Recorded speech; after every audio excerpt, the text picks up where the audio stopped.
രാവിലെ കഴിക്കാനായിട്ട് ചാമക്കഞ്ഞിയാണ് വെക്കുന്നത്. അപ്പോൾ അത് കഴിക്കുന്ന അടുപ്പത്തിടുക. അട്ടപ്പാടിയത്തെ ചാമയാണ്. ചാമ മാത്രം നമുക്ക് കുത്തിയിട്ട് ഒരുപാട് ദിവസം എടുത്ത് വെക്കാനായിട്ട് പറ്റത്തില്ല. കുത്താതെ വെച്ചാൽ കുഴപ്പമില്ല. കുത്തി വെച്ച് കഴിഞ്ഞ് കഴിഞ്ഞാൽ അതിൻ്റെ ടേസ്റ്റ് വെക്കും തോറും അതിൻ്റെ ടേസ്റ്റ് പോകും കേട്ടോ. വേഗം തന്നെ നമ്മൾ കഴിക്കുവാണെങ്കിൽ അതായിരിക്കും നല്ല ക്രീമി ആയിട്ട് നല്ല അടിപൊളിയായിട്ടുള്ള ചാമയാണ്. കഴിച്ചാൽ ഒരുപാട് ഗുണങ്ങളും ഉണ്ട്.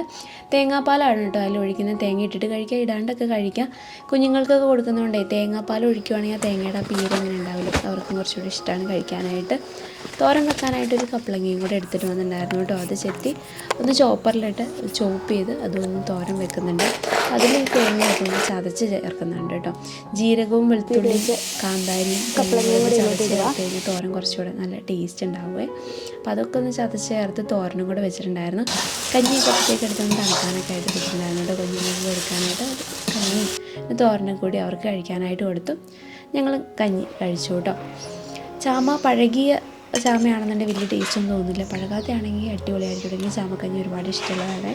കഞ്ഞി കഴിച്ച് വീട്ടിൽ നിന്ന് ചപ്പൊക്കെ വെട്ടാനായിട്ട് ചോല വെട്ടാനായിട്ട് പണിക്ക് ആളുണ്ടായിരുന്നു. വീടിൻ്റെ ഫ്രണ്ടിലായിട്ട് കുറച്ച് മരങ്ങളുണ്ടായിരുന്നു. നമ്മുടെ വീട്ടിലോട്ട് ഒരുപാട് വെയിലൊന്നും വരത്തില്ലായിരുന്നു. മരമൊക്കെ നിൽക്കുന്നുണ്ട്. പക്ഷേ പല സാധനങ്ങളും ഉണക്കാനിടാനൊക്കെ ആയിട്ട് ബുദ്ധിമുട്ടാണ്. ഒട്ടും വെയിൽ വരത്തില്ല. അപ്പം അങ്ങനെ കുറച്ച് പണികളൊക്കെ ഉണ്ടായിരുന്നു. അതിലൊരു മരം മുറിച്ച് മാറ്റുന്നുണ്ടായിരുന്നു കേട്ടോ. അപ്പോൾ പണികളൊക്കെ ആയിട്ട് അവിടെ നടക്കുന്നുണ്ടായിരുന്നു. മീൻ വറക്കാനായിട്ട് പോകുന്നതാണ്. നല്ല വരാൽ കിട്ടിയിട്ടുണ്ടായിരുന്നു, നാടൻ വരാൽ. ഇതൊന്ന് കഴുകിയെടുക്കാൻ തന്നെ ഒരുപാട് സമയം എടുത്തു കേട്ടോ. ഞാൻ വരാൽ ആദ്യമായിട്ടാണ് വെട്ടുന്നത്. നമ്മുടെ ഇവിടെ അങ്ങനെയൊന്നും വരാലൊന്നും കിട്ടാറില്ല. നന്നായിട്ട് നോക്കി അത് വെട്ടി വൃത്തിയാക്കി എടുത്ത് പിന്നെ അതിലോട്ട് ഇഞ്ചി വെളുത്തുള്ളിയൊക്കെ ഒന്ന് ചതച്ചൊക്കെ ചേർത്ത് മീനും വറുത്തു.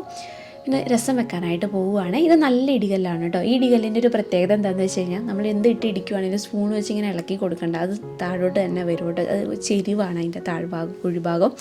നല്ലൊരു ഇടികല്ലാണ് കേട്ടോ. ഇടികല്ലിൻ്റെ അതുപോലെ തന്നെ ഈ ചോപ്പറിൻ്റെയൊക്കെ വേണമെങ്കിൽ ലിങ്ക് കൊടുക്കാം കേട്ടോ. അപ്പോൾ രസവും വെച്ചിട്ടുണ്ടായിരുന്നു. രസവും മീൻ വറുത്തൊക്കെ കൂട്ടി ഭക്ഷണം കഴിച്ചു.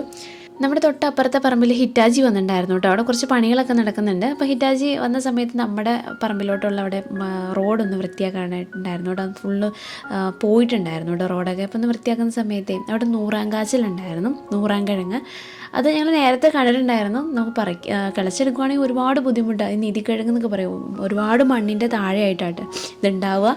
അപ്പോൾ ഹിറ്റാജി വൈകുന്നേരം ആകുമ്പോൾ വരുമെന്ന് പറഞ്ഞപ്പോൾ ഞങ്ങൾ അവരോട് പറഞ്ഞിട്ടുണ്ടായിരുന്നു ഞങ്ങൾക്കിത് മാന്തി തരാമെന്ന്. അങ്ങനെ ഒരു മാന്തി തന്നിട്ട് നൂറാങ്കിഴങ്ങ് അത് എടുത്തുകൊണ്ട് വന്ന് കഴുകി വൃത്തിയാക്കിയിട്ട് അതൊന്ന് രാത്രിക്ക് വേണ്ടിയിട്ട് പിന്നെ പുഴുങ്ങിയിട്ടുണ്ടായിരുന്നു കേട്ടോ. ഇത് കിട്ടാനായിട്ട് ഭയങ്കര ബുദ്ധിമുട്ടാണ്. നമ്മൾ കിളച്ചെടുക്കുകയാണെങ്കിൽ ഒരുപാട് പണിയായിട്ട് ഒന്ന് കിളച്ചെടുക്കാനായിട്ട്. വലിയ വലുപ്പമൊന്നും ഉണ്ടായിരുന്നില്ല. പക്ഷേ വർഷങ്ങളായിട്ട് അവിടെ നിൽക്കുന്നതായിരുന്നു. അപ്പോൾ നല്ല വലുപ്പം ഉണ്ടാവുമെന്ന് വിചാരിച്ചിട്ടുണ്ടായിരുന്നു കേട്ടോ. ചെറിയൊരു മധുരമൊക്കെ ആയിട്ട് നല്ല നൂറുണ്ടാവും. അതിന് കഴിക്കാൻ നല്ല ടേസ്റ്റാണ്. ഇപ്പോൾ നൂറാങ്കിഴങ്ങ് എല്ലാവരും കൂടെ രാത്രി അതൊക്കെ ഇരുന്ന് കഴിച്ചു കേട്ടോ. കാന്താരി ചമ്മന്തിയൊക്കെ ഉണ്ടാക്കിയിട്ട്